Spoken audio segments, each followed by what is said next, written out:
And welcome back to the holiday episode of the Constitutionals Podcast. I'm your host, Chad White. If you didn't know, this is the premiere podcast for the website, cpluscomedy.com. Listen, I got a little something to do first.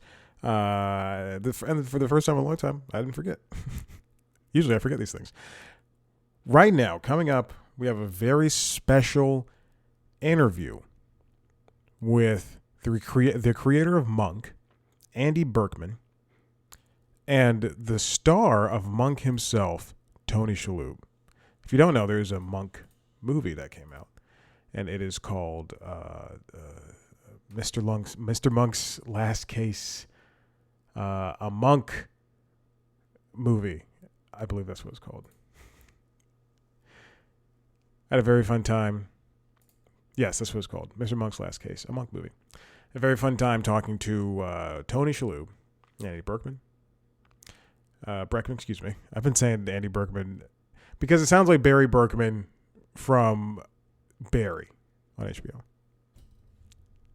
Anyway, I had a nice time talking to him. It was short, but you know, that's what happens with these junket things. We talked about the movie. I asked him questions about the movie. That's how junkets work. Although I think I've earned my fill at getting at least 10 minutes. Just kidding. Everybody had the same amount of time. It's fine. I love junkets.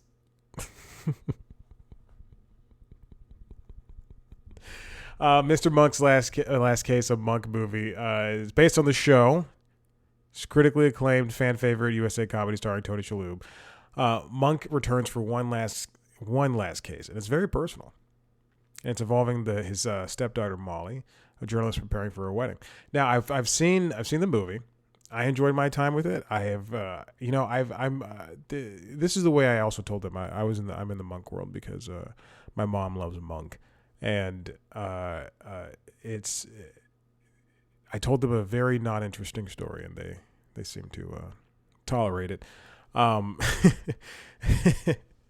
But you know, I know enough. I know enough of the Monk world in order to get into it. I mean, to get into this movie. And I gotta tell you, even if I didn't know anything, it's a good movie. I enjoyed my time with it. There were winks and nods to the show. A lot of the main cast came back, but not everybody. Well, I say, but a lot of it did. It is enjoyable, and it was very sentimental. I'll tell you that much. Check out this interview. Watch Mr. Monk's Last Case, a Monk movie, over there on Peacock. Watch Monk over there on Peacock as well. And we'll get to the rest of this episode right after the interview, which is coming up next. This is what I'm hinting at. Here's what I'm getting at. If you want to watch the video version of the interview, it's called The Interviews. It's on youtube.com/cpluscomedy. And you can watch a whole playlist as well as this interview. But right now, you can watch this. They don't have any social, so I'm not going to promote that. All right, here we go. We'll be back in a second.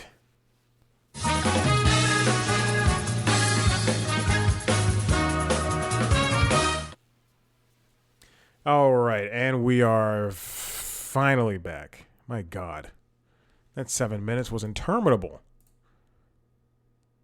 Every time the deep-voiced boy was talking, I was like, who is this child? Boy. That's how Kratos does it on God of War. Come here, boy. About his own son. But I get it because that's what my mom called me. And if you watch the interview, she also called me Mr. Monk. But it was also called Boy. Boy. All right, I need to get into this before my head blows off. I wanted to skip ahead to. There's a very big story that literally happened at the last possible second this week, but I want to get. Well, I'll just knock out these three smaller stories up front. Okay, so this comes from the Hollywood Reporter, written by Rick Porter. Rick Porter at the Hollywood Reporter. Netflix's viewership data Trove, excuse me. I never say dot in my life. I usually say data. Trove cracks open the doors for Agents 2. If you don't remember, Netflix released its entire viewership. Not entire.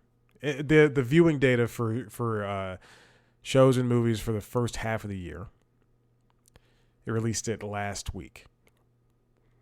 And finally, we get a sense of, and the people who make these shows and movies get a sense of how well their show or movie did. How well The Night Agent did, which won everything. How well things that aren't owned by Netflix that are just acquired, like Suits, how much they're tracking. So it's huge. It drew from at least 50,000 hours of viewing worldwide between January and June of 2023. Now, the data doesn't have a lot for talent at the moment, but according to Mr. Porter, multiple agents said it can provide key context to what Netflix does share with creators. The streamer shares 7 and 28-day performance metrics with creators and producers, but not only for their own work.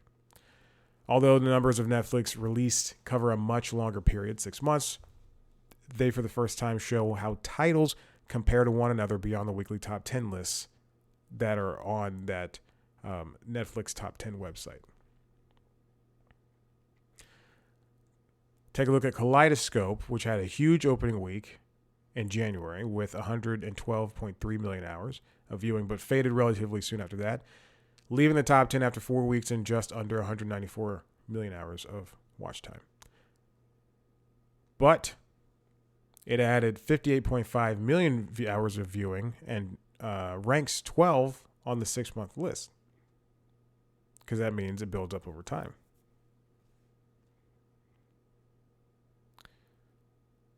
One of the frustrations showrunners and producers of streaming series and movies have noted is that even when they're given data about their own project, went back to data, it's difficult to suss out what it means with no points of comparison.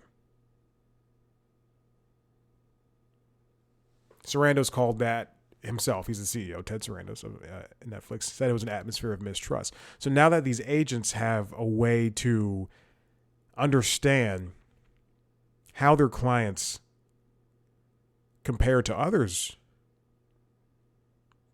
now it's going to be easier for them to maybe shop or sell their clients' work. It's a good key negotiating point for the writers and for the actors. Another agent notes that with comparisons now more available, it also might make breaking bad news to a client easier if their Netflix project underperforms. Okay, well.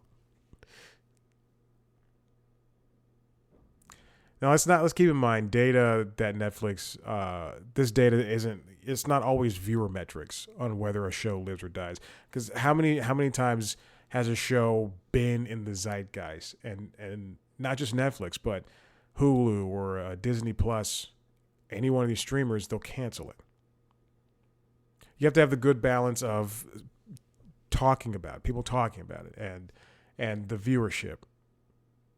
And also, as we learn in terms of Lovecraft Country, I know the one of the leads of that show is now in big trouble.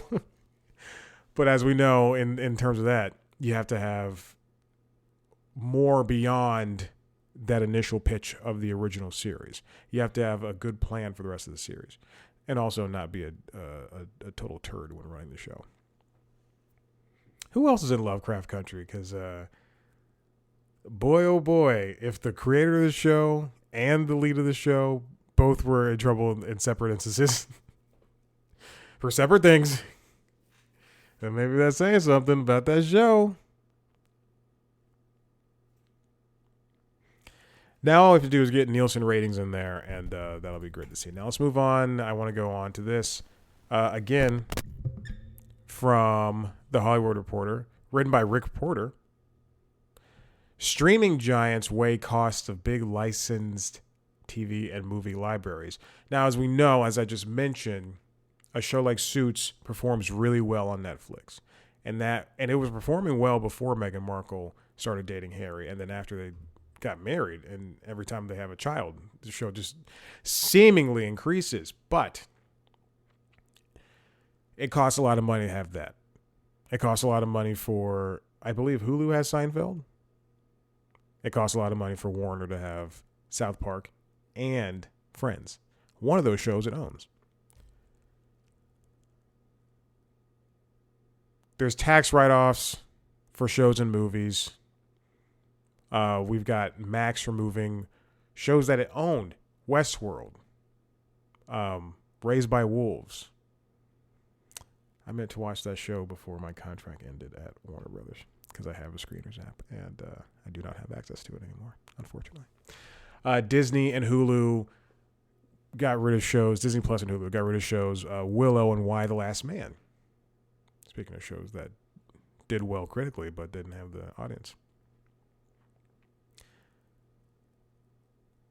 Streamers are, perception is showing, Porter writes, is that streamers are ruthlessly paring back the numbers of movies and series available to users and at the same time raising subscription prices. Yes, but the data doesn't back that up. Among the 7 biggest subscription video on-demand services, only one, Prime Video, has seen its overall catalog shrink between January 2021 and October 2023.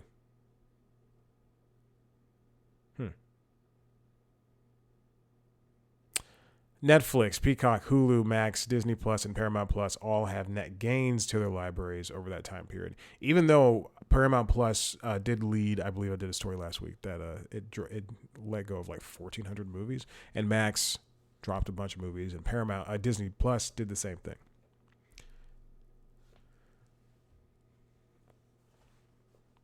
But what it costs money to not only acquire that stuff, but to keep up the licenses to have it continually stay on your platform. Look at the Hunger Games movies. Those bounce around all the time. And that's owned by Lionsgate, I believe. They go from Peacock to Hulu to Max to Amazon to Freevee to Tubi, and they're going around in places all the time. I know because they always end up on my list, and I go, I want to rewatch them. I'm in the middle of rewatch. I'll watch the last 2, Mockingjay Part 2 at some point. Just did Catching Fire, and I catch fire to the rain. That's almost a parody. God, that would be such a great title of this episode if it wasn't Tony Shalhoub Andy Breckman.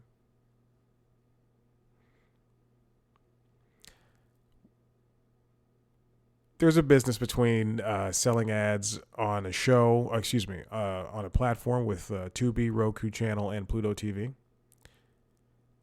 And they have their own libraries, and the libraries are sizable compared to others. It kind of feels like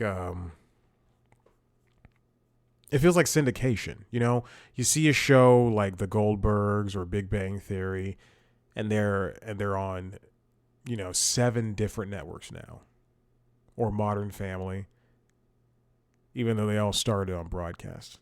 But they met these 100 episode requirements and then sold off the syndication rights, and they get to watch them all over the place. But it still costs money to have all that stuff.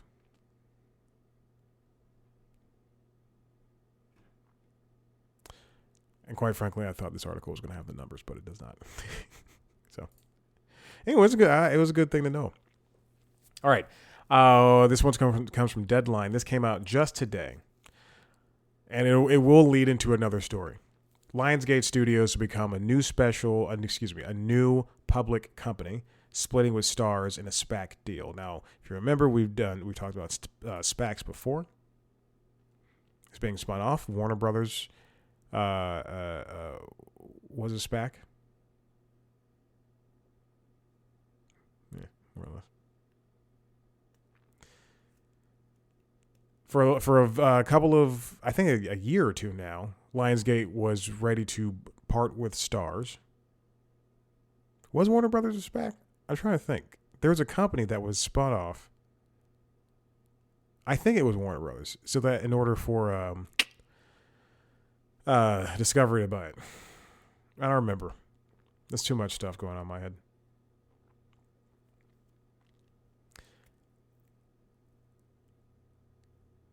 Okay. So Lionsgate is going to split with Stars, and the studios. It's got the TV studio, motion picture group, and film and television libraries will merge with Screaming Eagle Acquisition Corp, a special purpose acquisition company led by Eli Baker. They value Lionsgate Studios, this new venture, as $4.6 billion. Lionsgate will clear the $350 million in proceeds from the deal to use for paying down debt and strategic initiatives, like E1, and I believe E1 is a studio that did the Power Rangers movie, the most recent one, I think. Why is that the thing I'm thinking of?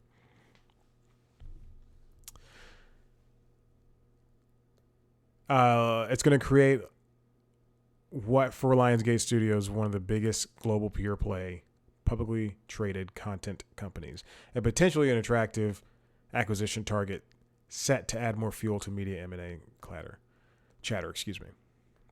Again, Lionsgate owns Hunger Games, which I just talked about, John Wick, Twilight, Ghosts.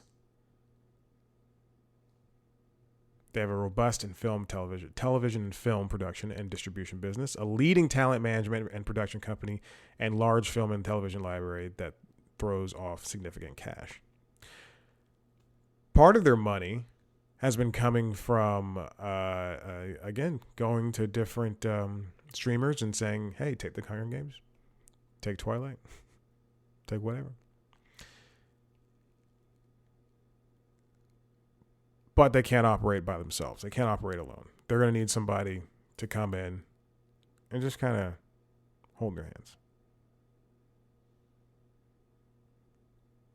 and say, hey, we're in charge.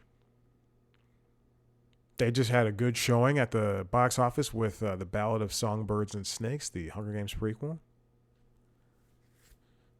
And in fact, they had a good year at the box office overall. Lionsgate Studios does not include Stars, and the platform will continue to be wholly owned by parent Lionsgate. Lionsgate believes the split improves, quote, strategic optionality for Stars as well as Lionsgate Studios.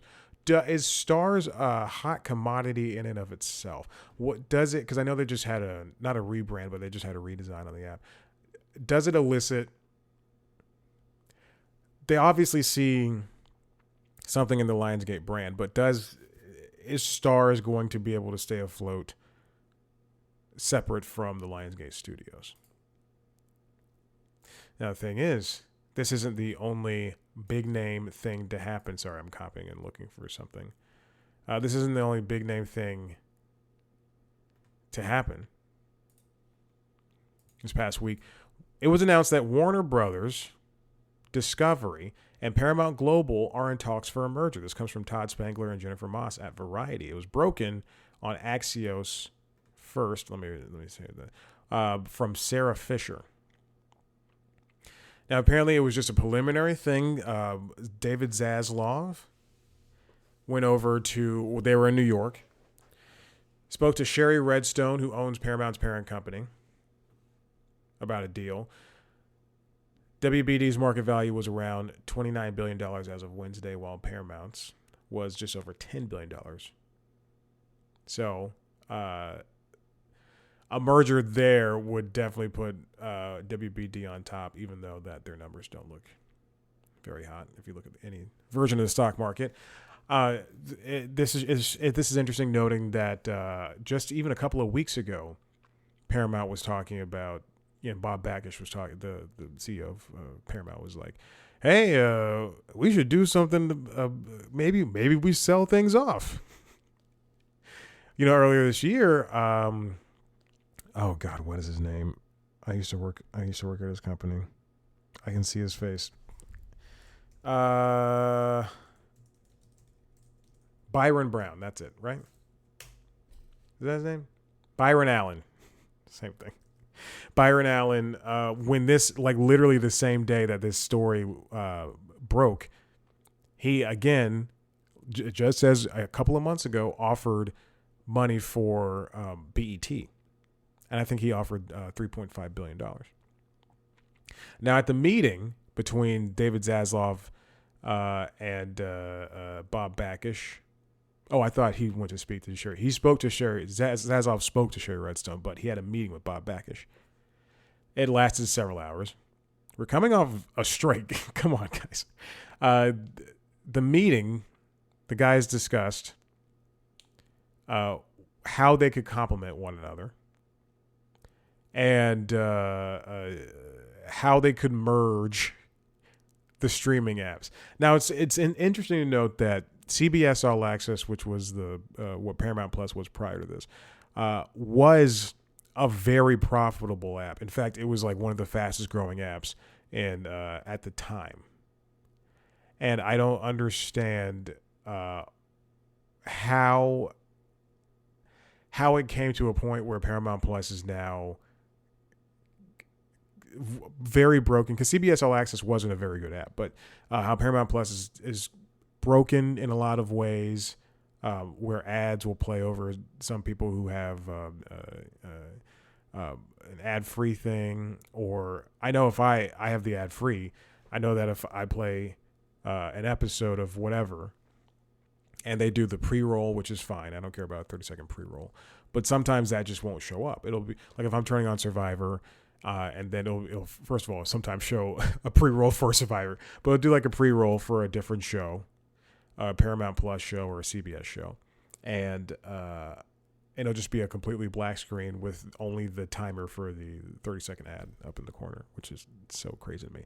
Or episodes just won't play, or shows with long seasons, with a lot of seasons, Survivor, Amazing Race, it'll start all the way at the top and then get to scroll to the bottom, and it's just a broken app. It is unclear. There's no end to who would purchase who. Would WBD buy Paramount Global or just the the parent company? What's going to happen? How are they going to fund this?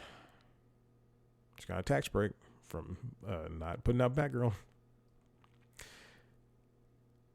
Now I'm back to the I'm switching back and forth between all the stories, but here's from the Axios story.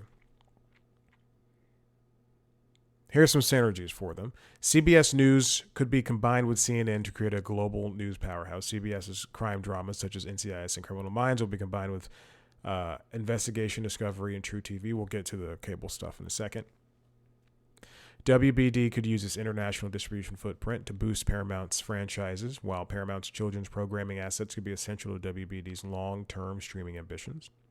CBS Sports' footprint could be combined with WBD's. For example, CBS and WBD's Turner Sports currently share TV rights for March Madness. All right. This, let's see. I'm skipping about 2 stories ahead. Now, this comes from Variety, written by Jennifer Moss. What would Warner Bros. Discovery Paramount merger mean for cable TV? Some networks would likely have to be sold off. Now, WBD is home to Food Network, HGTV, TLC, TBS, TNT, Cartoon Network, and Adult Swim, Discovery, Animal Planet, CNN, TCM, Turner Classic Movies, True TV, ID, OWN, and that's just like some.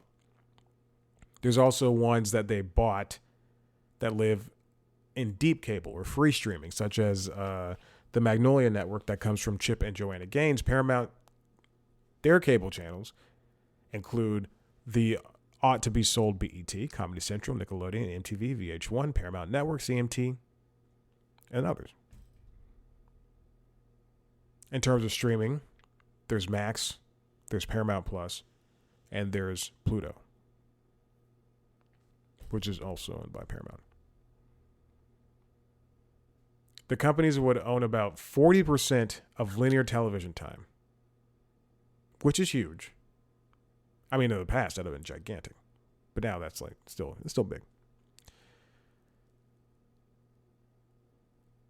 But it wouldn't make sense for Warner Brothers to buy everything outright. They'd have to. They would. I mean, and just going off of speculation, they'd keep CBS obviously, but they would probably get rid of VH1. And with that comes MTV. They have no use for either of those. I don't know what would happen to Comedy Central, and BET would most likely be sold off. But there's not going to be any high bidders for MTV and VH1. But analysts at Moffett-Nathanson say that a likely target would have to be Fox.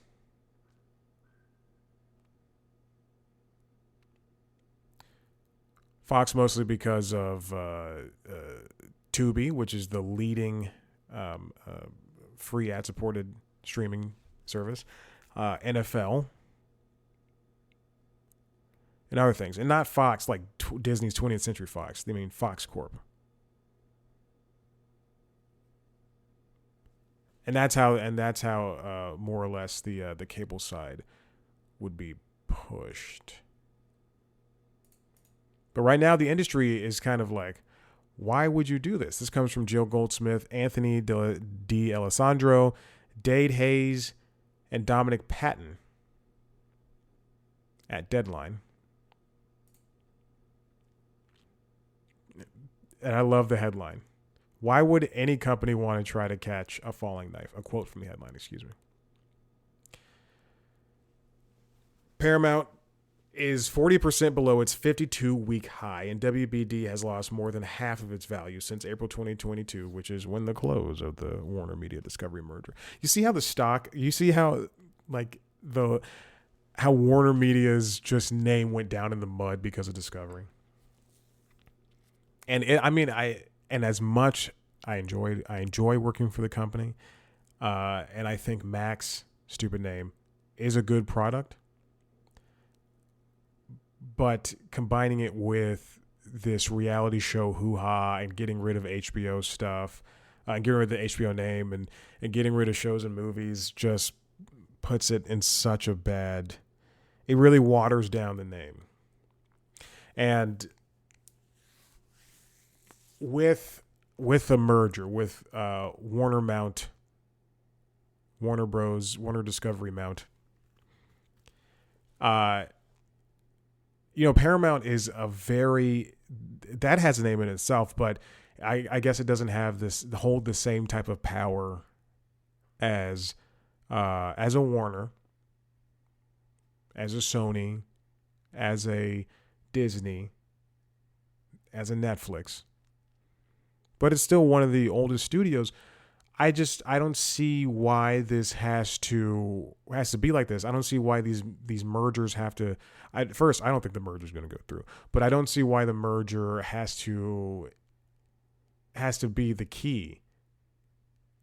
Haven't we already come to the conclusion that you don't have to own everything? You just have to put your stuff enough somewhere to make the money? Because they're never going to catch up to Netflix. No streaming platform is ever going to catch up to Netflix. No music streaming platform is going to have the same name recognition as I'm just trying to get away from name recognition as Spotify.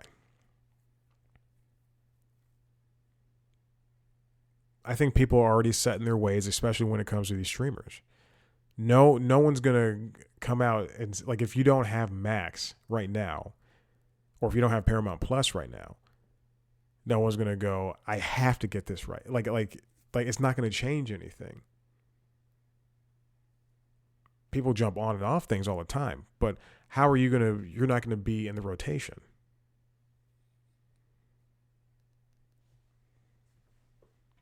Streaming platforms Swim, Red Ink, and legacy media assets, mainly linear TV, are eroding. Yes, Zaslav has hinted at opportunities to be had, but WBD has not really considered a buyer given its oft-stated focus on reducing its enormous debt. Now, again, Discovery just bought Warner Brothers, but more talks have been had about, hey, maybe they should sell that off because they can't get rid of this debt. City analyst Jason Bazinet told Deadline he sees a little upside of the combination. Investors, quote, watch CBS and Viacom merge. Yes. And that was a couple of years ago. And they watched Disney and Fox merge. And they watched Discovery buy Scripps and merge with Warner Bros. Discovery, with Warner Bros. And none of these were the elixir that allowed you to generate a huge amount of cash flow.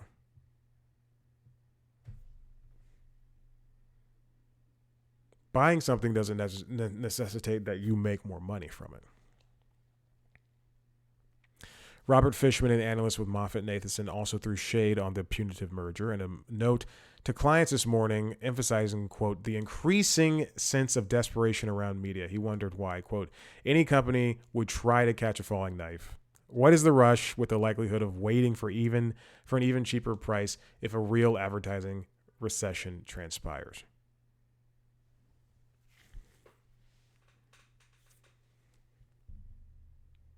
How long did it take for Warner and Discovery to merge? It took 2 years? It took Disney around the same amount of time? Paramount Plus has 63 million subscribers. They still lose money. To save costs, it might shut down. It could shut down. And maybe move things over to Max.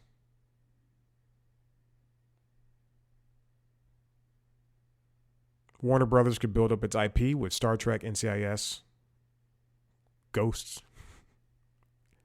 The Big Bang Theory, which already airs nonstop on TBS. Warner Brothers would have a basic cable, a broadcast network in CBS. It owns half of the CW. At one point, but it sold it off.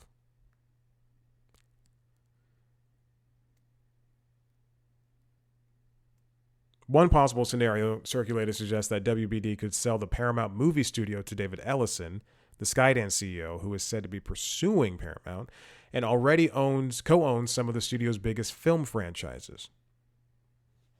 CBS Studios could then be tossed into WBTV, divest most of Paramount's cable networks. So, get rid of them. But it doesn't want to split IP like Star Trek, with film going to Skydance TV. Film going to Skydance and TV to Warner Bros. TV. That wouldn't make sense, and they wouldn't do that.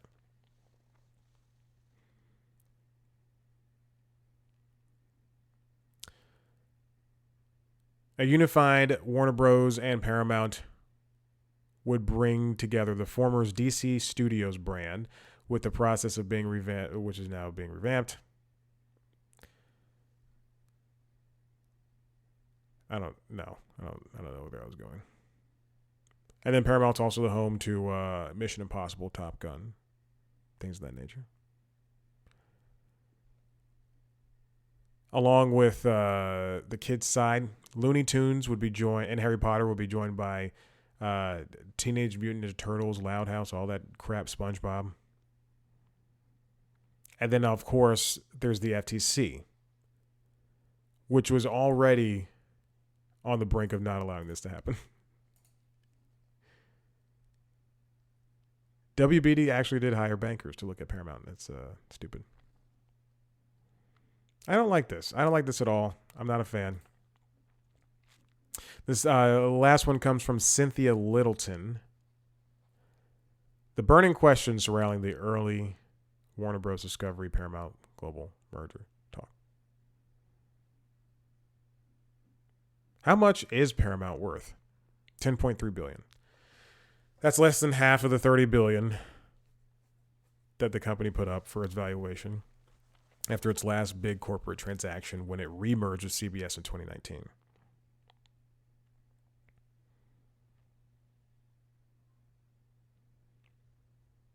Would Paramount Pictures and Warner Brothers remain separate, or would they combine? They'd both be alive, it looks like. A theory. But to combine as much administrative infrastructure operations as possible.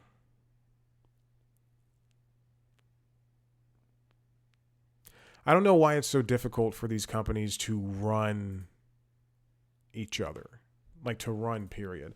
Like what makes it like it's like besides box office numbers and besides money and stuff, why is it so difficult for something as storied as Paramount to not be able to stay afloat?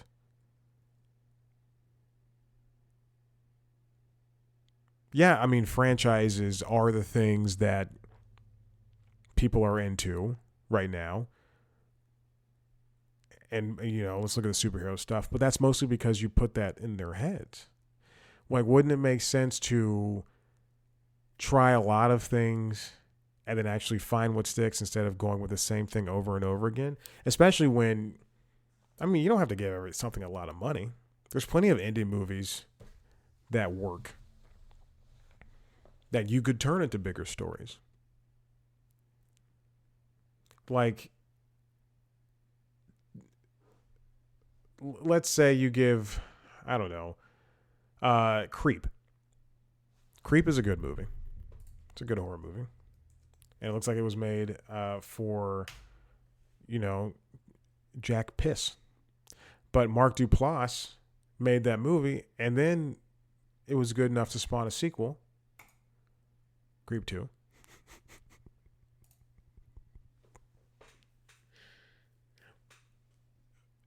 But that original movie did so well that it came out with a sequel, and that was a Netflix original, I believe. And look at the production companies attached to it. Hold on, I don't know if the first one was a Netflix original. No, the first one was not a Netflix original one, and then the second one, because the first one was such a indie darling, that it became one. Yeah, it became a Netflix original. But look at the production companies for the second one: Blumhouse, Netflix. It is distributed by Orchard in the United States. So wouldn't it make sense to try something new? I mean, because now we're at a point where it feels like we're at a point where for all these companies that they're in crunch mode. They're getting ready for the finals, getting ready for the last test, before summer break or school or winter break, and their grades are bad. And if they don't do well in the next semester or on this test, they're not going to do well in the next semester, and they're going to be kicked out of school. It feels like they're all coming into it at the last possible second, whereas they were doing the same things over and over and over again, and now they're trying to play catch up, and it's really showing. Like this is what it feels like for me, at least. It feels like this is why the Marvel movies, the last 15 haven't worked. I don't know. I'm just saying a number. The last 4 or 5 hadn't worked in theaters because it's the same formula over and over again. Same thing for Elemental. Coming out of the pandemic, Disney movies just seem the same. And yeah, you can say, hey, well, it's eventually going to come Disney Plus anyway. But I wanted to see Elemental in the theaters. I just didn't have a chance to. It was working. The worst possible schedule in the world. But when you do see it, it's all the same story over and over again. Maybe that's another topic, because it just seems like the people of color that finally got a chance to tell a story are telling the same story that Pixar has been telling, because that's the way Pixar does its things. I don't know. I'm not a fan of this. I think Paramount should find a way to run on its own. We don't need any more mergers. We're already in this bloated space. I mean, this is why I buy things physically and digitally, because I just don't want to be beholden to not being able to watch, New Girl when I want to. Oh, it's on Peacock. Okay, well, now it's on the streaming service I don't have. Okay, well, now it's on Hulu. Catch a good deal on things. I got a deal on Night Court. Oh my God, Night Court. I got the entire series for $20 on iTunes. You better believe it. I haven't seen a second of Anthony Bourdain's Parts Unknown, but when that was $10 on iTunes, the entire series, I bought it. Should have bought West Wing. I couldn't know. Listen, If you like what you heard here, head to the website, cpluscomedy.com, where I talk to famous people like Tony Shalhoub and Andy Breckman. You can watch a video version of this show on youtube.com/cpluscomedy, as well as video versions of the other podcasts, LinkedIn Logs, which is the job podcast, and Late Night Lately, which I'll record after this, and which will be going on a break for a little bit because there will be no late night. News time is coming back. A couple of weeks. Just give me time. I have to make new theme songs because I did not make the original theme song. And I'm tired of getting copyright stricken. Strike it. Same thing for this show. I got to make a new theme song. So maybe this is the last time you hear this theme song. It might be. It might be. We'll see.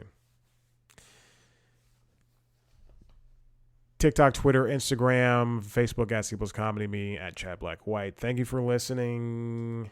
And if I come back next week, I come back. And if not, I'll see you in a couple of weeks. All right, bye.